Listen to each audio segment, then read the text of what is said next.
নমস্কার, জয় মা তারা। দেখবেন জন্মকুণ্ডলিতে যদি শনি, শুক্র এবং মঙ্গল চন্দ্র সহ লগ্নের সপ্তমে অবস্থান করে, তবে একটি যোগ তৈরি হয়, যেই যোগটা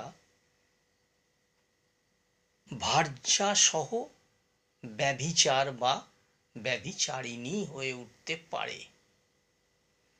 এই সকল জাতক জাতিকার ক্ষেত্রে বহু কামিতা লক্ষ্য করা গেছে। এর জন্য সমাজে এদের আয় উন্নতি এবং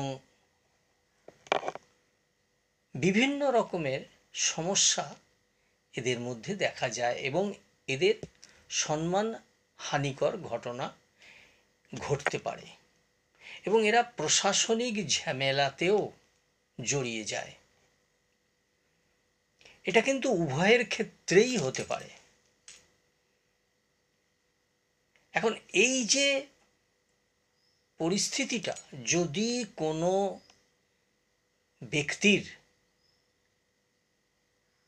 বা কোনো জাতিকার মধ্যে এইরূপ অবস্থান করার পর যদি দেখা যায় যে তার ফ্যামিলির মধ্যে কেউ খুবই ডিস্টার্ব হচ্ছে বা খুব চিন্তিত হচ্ছে, তাহলে সেই ব্যক্তির বা সেই জাতিকার যদি জন্মকুণ্ডলীটা বা হস্তরেখা বিচার করে যদি দেখা যায় যে তার ওইরূপ অবস্থান আছে, তাহলে সেখানে যদি ওই গ্রহগুলোর বিশেষ করে মঙ্গল শুক্রের অবস্থানটাকে যদি ঠিক মতন নির্বাচন করে